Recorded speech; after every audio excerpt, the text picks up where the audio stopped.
Welcome back, viewers, to the Westclox sleep meter, well, the service, I guess, and spring replacement. Talk tick, talk tick, and talk tick. Well, now it's almost 12 o'clock and I'm here in the studio. Should I stay or go back home? I don't know what to do. One thing that I know for sure, that girl and I are through. Still hearing tick tock, tick, tick tock, tick tock, tick, tick tock, tick tock, tick, tick tock, tick. Talk tick, talk tick, and talk tick. Tick tock.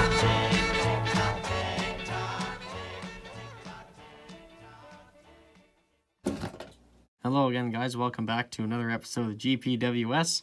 This is part 2 of the Westclox sleep meter service, and we've come up with some very interesting things. I think I've over-oiled the spring, and it has leaked into the time train of the movement. Obviously, that's not good. And the spring has also broken. So has my oiling actually screwed this up more than anything else? We don't know. We just don't know, viewers.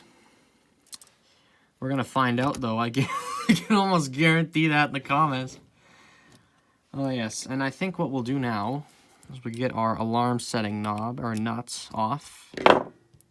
You've got the it's not a double D shaped washer. I believe that's on the, oh, this isn't moving.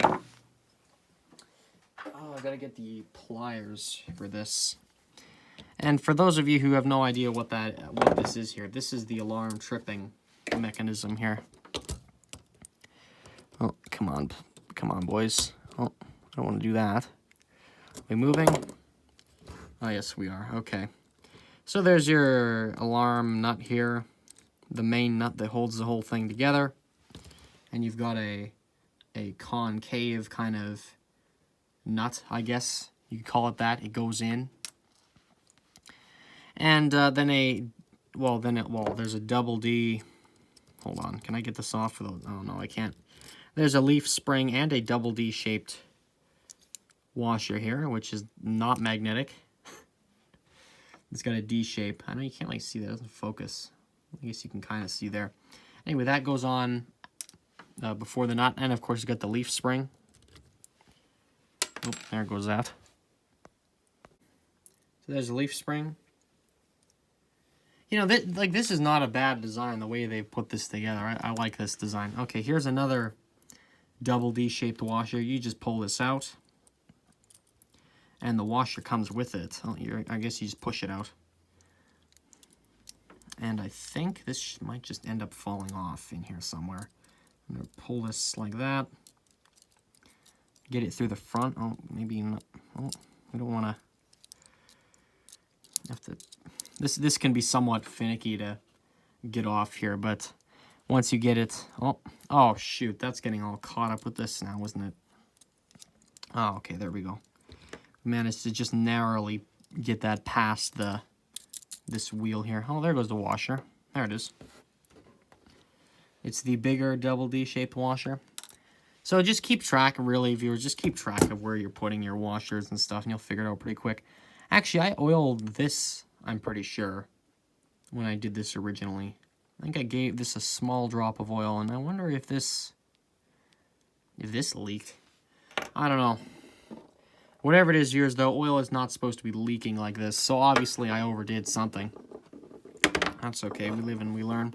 And even if I am responsible for the spring breaking, at least I've got spares, you know what I mean? And plus, it couldn't have been...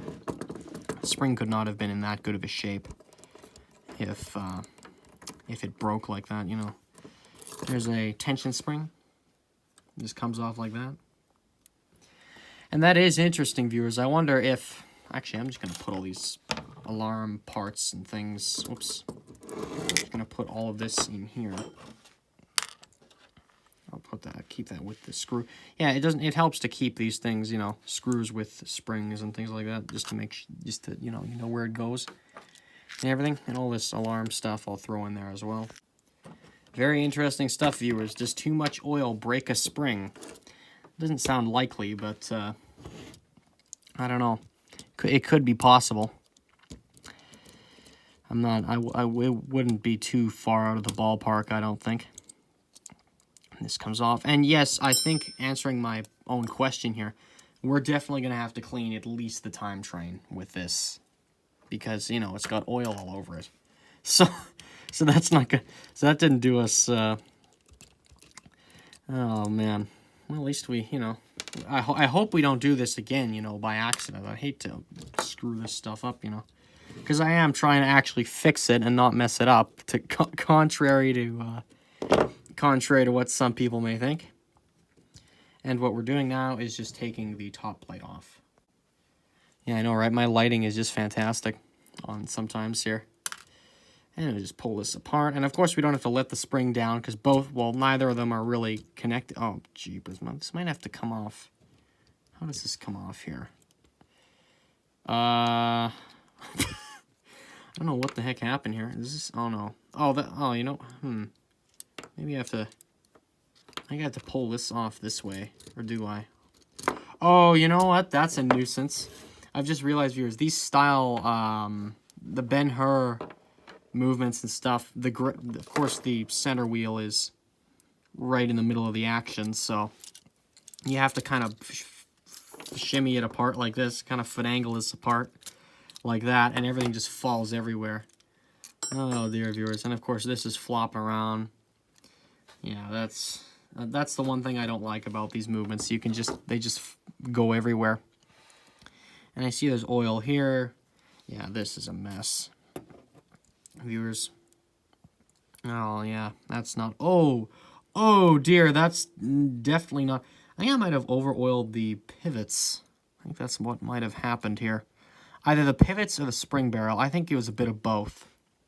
So we'll try again here next time. I didn't see... And by the way, for those of you worrying about my Style 5 Big Ben, I didn't see when I took it apart, because I've had to take it apart like 2 or 3 times, just adjust that little alarm hand on there.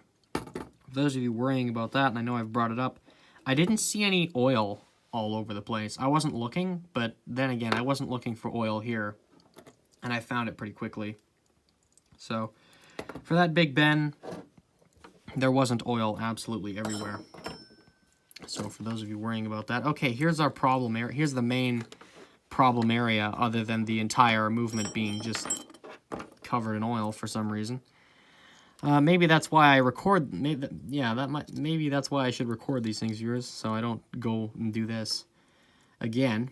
Okay, there's a spring. It's broken. This is a fairly typical spot for it to break. It always breaks near the end on this side. Oh yeah, that's oily. Well, it should be. I mean, I did, you know, get that oil. This area here should be oily. And there's the spring in there. It's broken at the end. I might be able to cut a new hole in this spring. More details on that in another video. And of course, here's our alarm spring, which wasn't even... I don't even think this was connected properly. Let me just see here. No, this wasn't connected properly. That was on my error there. Oh boy, viewers. I'm just annoyed that apparently there's oil everywhere. I thought I wasn't being that aggressive with the oil, but apparently I was, because look at the movement. Okay, let's just pop this out of here. We're going to clean... Well, should we? I don't know. I'm going to take it out at least. I don't know if I'm... Oh, that was brutal. Okay, well... I don't know if we're going to clean the spring, because really these are supposed to be oily anyway. And I did do a fairly decent job of cleaning these. What the heck is all that? Is that corrosion? Those oil stains? What is that? I don't know. I might just give this a quick clean just for the sake of it. And obviously this here. You know, we're going to pull this out as well. We got to figure out a spring to replace this one with. That's what we got to do. Oh. Let's just get it out get a few coils out, and then slowly just take it out coil by coil. Well, it's not quite as smooth as this, but I'm sorry, be a little more smooth than I am, or try to be anyway. Yeah, this is absolutely soaked. I think I definitely oiled this too much. I think that was on my doing there. Oh yeah, look at my hands.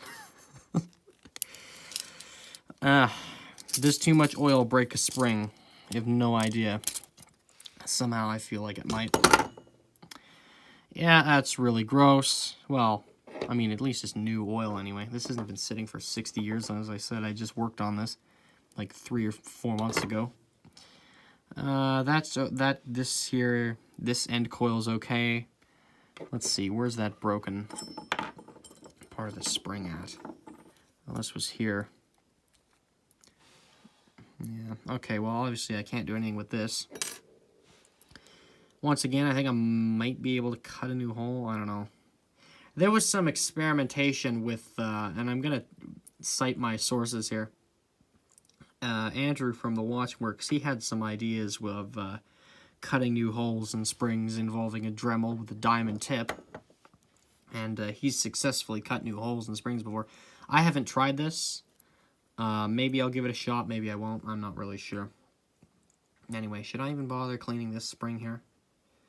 I don't know. I might, I think I'm just going to throw it in with the parts, because the parts aren't even clean anyway, so I might just throw in with the parts and be done with it. Okay, so what we've got to do now is, well, we're going to clean it here. We're going to clean it right away, but I was doing some kind of comparisons here. Now, I'm pretty sure this is our broken spring off of our sleep meter, and here's a Big Bend spring that's also broken off of a Style 5 loud alarm. I'm pretty sure this is the, oh no, that isn't it. I'm not sure where the great wheel for this one is. And then of course there's a complete Style 5. Actually, this is just a Big Bend loud alarm spring barrel with a good spring in it. And I figured, well, I'd have to do some comparisons first to make sure that a Big Bend spring would work on a sleep meter movement. It appears the great wheels are the exact same size, and they've got the same amount of spokes. It appears they are the same thickness, and I think they're basically the same. And what's interesting about this one appears to have been greased. So, viewers, you might actually, I think I should actually be greasing this particular style of spring. Maybe that's why these springs are making chattering sounds and stuff. Maybe the oil just isn't enough for it. Maybe these should be like lightly greased. You don't need to like, you know, ram it in there or something, but maybe 3 little spots of grease or something in a spring barrel. I don't know. I'm gonna wait for the comments on that one. I thought for a spring that's, you know, an alarm clock spring, I figured you'd oil that, but I could be wrong. You know, I don't know. As for the Big Bend loud alarm, you know, the Style 5 one from Alarming Antiques, it has this exact, spring barrel and spring and great wheel for the time side. I don't know. That makes thumping noises. Maybe that clock needs its barrels. You know, maybe there needs to be a greasing there. Maybe the spring should be greased. I don't know. Do Big Bend springs require grease or oil? Great question. Because this one hasn't been cleaned, and you know, I was just touching it, and it's leaving like, well, I washed it off, but it appears there is grease on this spring and not oil. So I don't know. We'll clean all this up, and we'll see what we get, I guess. As for now, I'm gonna put this stuff over here. I was considering pulling apart one of these movements here. And by the way, I found the date code for this one. This is March of 1931. And it's right over here. That's where the date code is. I wasn't really aware of that. Let me just check on our movement that we're working on. This one is from February of 1935. Wow, wow, what a month, hey, for this poor sleep meter. The spring breaks in late February. That's a shame. Anyway, we're gonna leave this, I don't know, I'm gonna leave this out somewhere and probably over here with this other stuff. As I was saying, I was considering pulling apart, you know, one of those, but if there's a good spring right here, and the clock that this spring barrel would have gone with is in the garage right now, and it's nothing to look at, so this spring would go for this clock here. That's the plan. So I'm going to leave all that there. I don't know if I guess I'll clean it. And yeah, we'll clean all this stuff up. not including these 3 things here. And we'll go with that. I must admit, viewers, it gets, and you know what, for the sake of this, I'm just going to show me actually taking this out of here. It gets a little confusing, doesn't it? Grease, you know, oil, grease, oil, grease, oil. We don't know where to go with.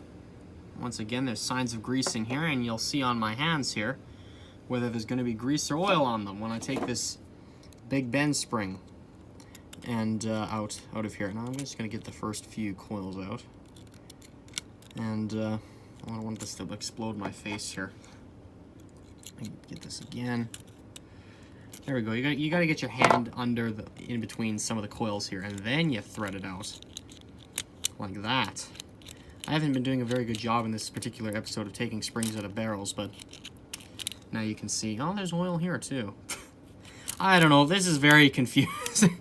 This is starting to get a little. Oh, there goes that. This is starting to get a little bewildering.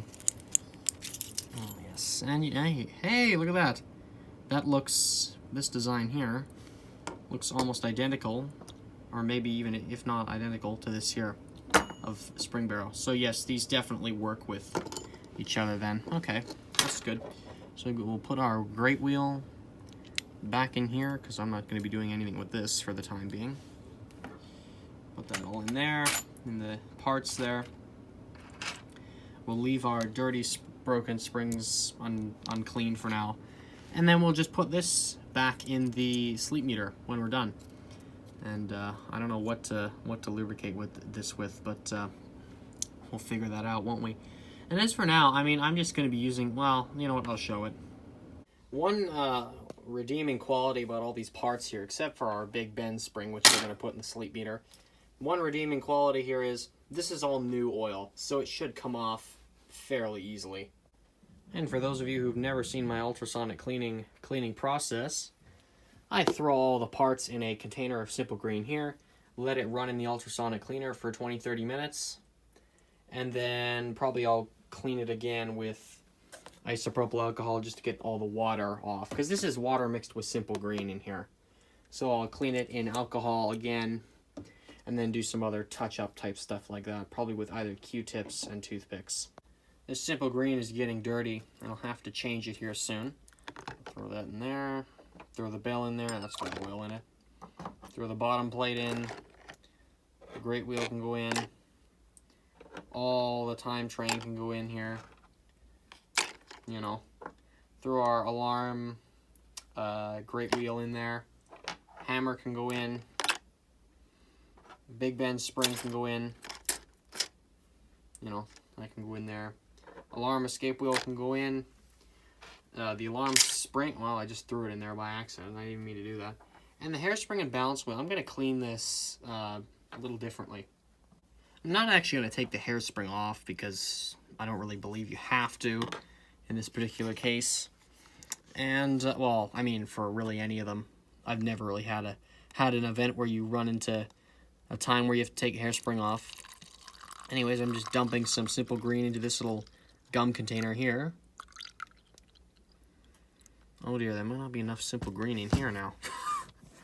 I don't think this needs quite as much. Okay, so now that we've got some Simple Green in this little container, we're just going to clean the hairspring and balance wheel. I'll put some more in there. Put the hairspring and balance wheel in there. And I think, yeah, we'll just screw that on. Only I would clean something in a gum container. Screw the lid on, and then we can just throw this in. Wait a minute. I don't know if this leaks or not. I still haven't discerned if this oh yeah, it definitely leaks. Okay, never mind. How am I gonna do this here? I don't know. This is looking a little crowded. Might have to do a couple of different batches here almost of this, or I'll just add more Simple Green to the container. I think I might just do that instead. I've got a jug full of used Simple Green, well, a little bit of used Simple Green anyway. Let's put that in there. There we go. Just so nobody feels left out. And then we'll throw our XL gum container in there. And I don't know if there's enough room for it. There might not be. I don't know. Well, maybe I can just get it in there. Okay, we've come to the conclusion that throwing our hairspring and balance wheel in the ultrasonic cleaner. I think that's a bit overkill for this, because this was cleaned like, 2 months ago or whatever. So, I'm going to leave it in the simple green, let the oil get off, throw the rest of this in the ultrasonic for, 20 minutes or so, and we'll come back to you with that. So if you're doing this with an ultrasonic cleaner, make sure, and this is my ultrasonic cleaning hack, I fill this up with water and then have a container which, has the parts in it. If you have an ultrasonic cleaner, it's great to have a container which you can just rotate, and then it'll, one part of it'll, on each side there, it'll be on both, I guess, I don't know, it just hangs on to this. I'm not sure what exactly you'd call this. It's just a perfect, well, I guess width and length for this particular unit. And I don't even have to add any weights here or anything to keep this thing from bobbing around, because the parts and whatnot, that's enough of a weight. Anyway, when you get one of these things, you just play around with it, more or less, and you figure out stuff like this. But yeah, retired Tupperware for cleaning clocks and stuff, it's great, it really is.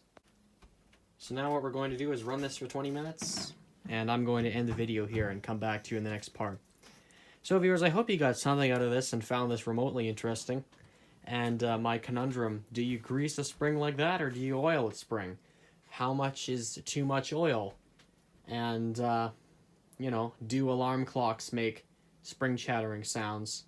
I don't think they do, but, there's always something I don't know about this, so we'll see what happens in the next episode, won't we? We'll see what the comments generate. So, anyways, viewers, thank you for watching this, and we'll leave this all here for now, won't we?